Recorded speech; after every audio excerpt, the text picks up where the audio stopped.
Assalamualaikum warahmatullahi wabarakatuh. Perkenalkan, nama saya Amanda Tri Ayu Kinanti. Saya dari Fakultas Hukum Universitas Bangka Belitung.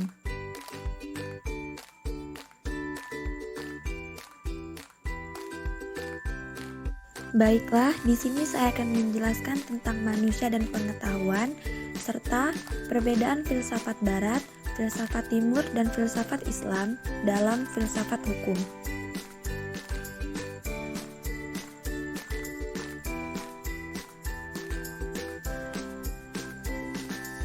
Filsafat manusia. Filsafat manusia adalah cabang ilmu filsafat yang membahas mengenai makna menjadi manusia. Filsafat manusia menjadikan manusia sebagai objek studinya. Dalam cabang ilmu filsafat ini, manusia akan mengajukan pertanyaan mengenai diri mereka sebagai manusia. Filsafat manusia terus berkembang karena manusia adalah objek yang penuh dengan misteri. Titik tolak filsafat manusia adalah pengetahuan dan pengalaman manusia, serta dunia yang melingkupinya.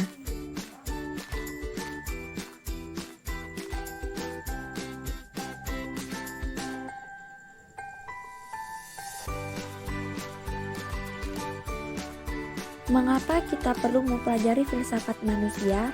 Karena manusia mempunyai kemampuan dan kekuatan untuk menyelidiki dan menganalisis sesuatu secara mendalam. Manusia berpikir dan menganalisis banyak hal. Pada suatu titik, manusia akan sampai kepada saat di mana dia akan bertanya mengenai arti keberadaannya sendiri sebagai manusia. Dengan demikian, filsafat manusia mengantar manusia untuk menyelami kehidupannya sendiri dan sangat mungkin mendapat pencerahan mengenai menjadi manusia yang lebih utuh. Dalam sejarah, manusia selalu berusaha memecahkan permasalahan pokok tentang makna dan eksistensinya yang selalu sulit memperoleh jawaban. Filsafat manusia ada untuk mendorong manusia mencari hakikatnya.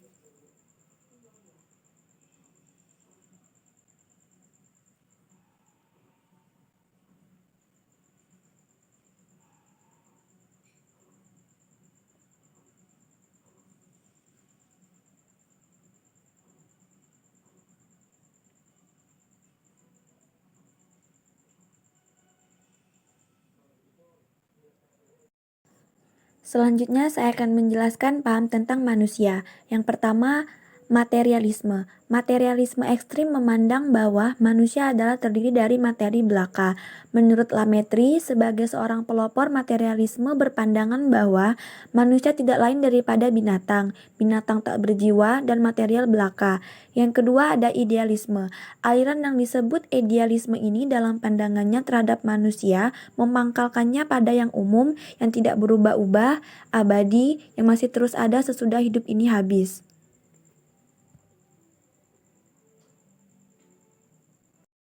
Ketiga, rasionalisme. Manusia itu terdiri dari jasmaninya dengan keluasaannya atau extensio, serta budi dengan kesadarannya.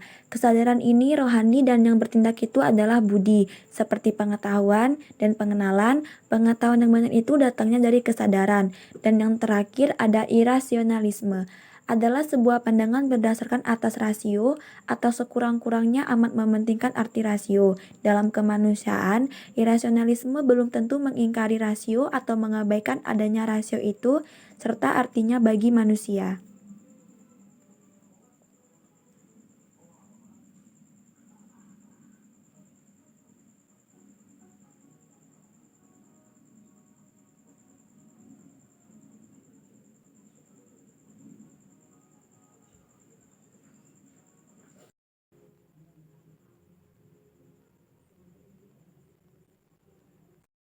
Pengetahuan. Pengetahuan adalah apa yang diketahui atau hasil pekerjaan tahu. Pekerjaan tahu tersebut adalah hasil dari kenal, sadar, insaf, mengerti, dan pandai. Pengetahuan itu adalah semua milik atau isi pikiran. Dengan demikian, pengetahuan merupakan hasil proses dari usaha manusia untuk tahu.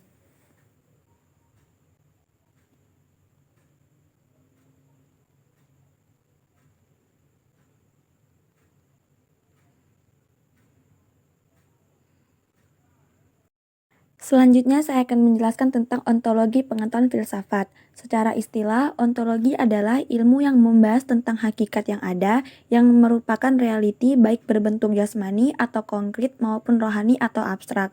Ontologi filsafat membicarakan hakikat filsafat, yaitu apa pengetahuan filsafat itu sebenarnya, dan membahas juga tentang struktur filsafat. Berikutnya ada epistemologi pengetahuan filsafat. Epistemologi berasal dari bahasa Yunani, episteme yang berarti pengetahuan dan logos yang berarti kata atau pembicaraan atau ilmu. Adalah cabang filsafat yang berkaitan dengan asal, sifat, karakter, dan jenis pengetahuan. Epistemologi atau teori pengetahuan yang berhubungan dengan hakikat dari ilmu pengetahuan, penggadaian-penggadaian, dasar-dasarnya serta pertanggungjawaban atas pernyataan mengenai pengetahuan yang dimiliki oleh setiap manusia.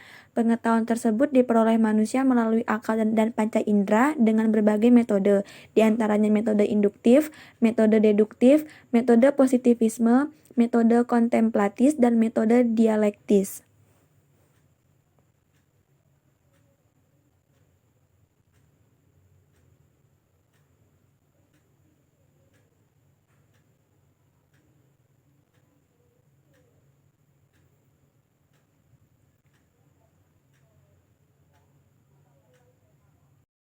Selanjutnya saya akan menjelaskan apa itu filsafat barat, filsafat timur, dan filsafat Islam.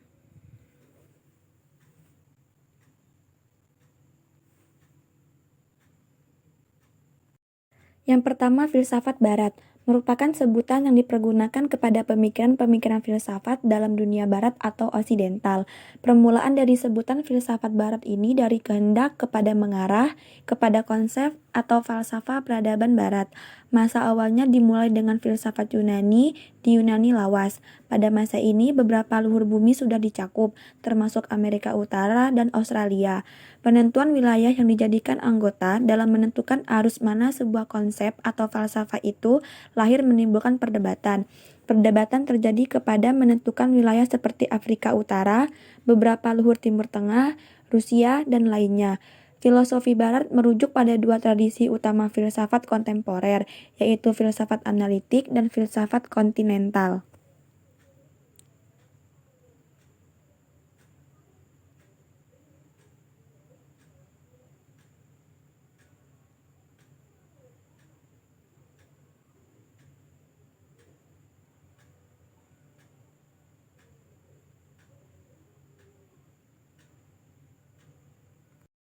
Yang kedua, filsafat timur. Filsafat timur merupakan sebutan bagi pemikiran-pemikiran filosofis yang berasal dari dunia timur atau Asia, seperti filsafat Tiongkok, filsafat India, filsafat Jepang, filsafat Islam, filsafat Buddhisme, dan sebagainya.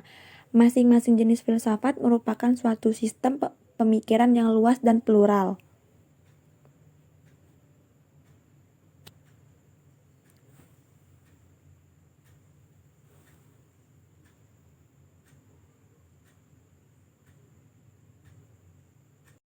Yang terakhir, filsafat Islam. Filsafat Islam juga sering disebut filsafat Arab dan filsafat Muslim, merupakan suatu kajian sistematis terhadap kehidupan, alam semesta, etika, moralitas, pengetahuan, pemikiran, dan gagasan politik yang dilakukan di dalam dunia Islam atau peradaban umat Muslim dan berhubungan dengan ajaran-ajaran Islam.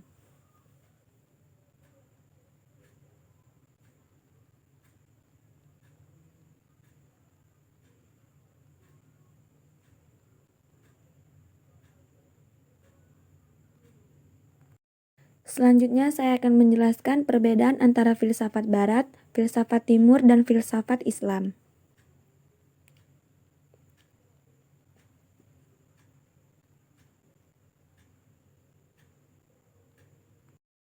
Pertama, filsafat Barat. Dalam filsafat Barat, instrumen utama yang dijadikan sebagai alat untuk mencari kenyataan kebenaran adalah menggunakan nalar, yang bersumber dari akal pikiran dan indera. Pencarian yang radikal, luas, dan mendalam dari filsafat Barat menggunakan akal pikiran dan pengamatan empiris. Filsafat Barat tidak menggunakan instrumen hati sebagai media penting untuk sampai kepada realitas tunggal atau keberanian akhir. Dalam tradisi filsafat Barat, metode yang digunakan adalah penalaran murni, bermula dari pengamatan terhadap benda-benda fisik dengan menelaah dan meneliti, kemudian merenung memahami hubungan sebab akibat, untuk selanjutnya menemukan hakikat kenyataan kebenaran.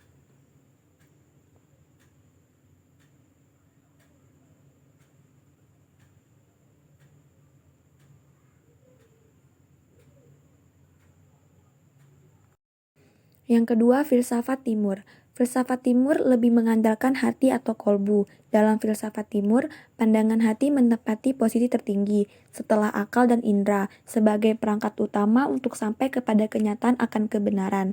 Dalam kebudayaan timur, pencapaian seseorang atas kenyataan kebenaran itu memiliki makna praktis dalam bentuk perubahan sikap dan perilaku. Perlu ini disebut sebagai adab, yaitu berupa norma dan aturan tertentu yang mengikat diri seseorang itu dalam melakukan perbuatan yang baik dan benar kepada sesama manusia, sesama makhluk hidup dan alam semesta.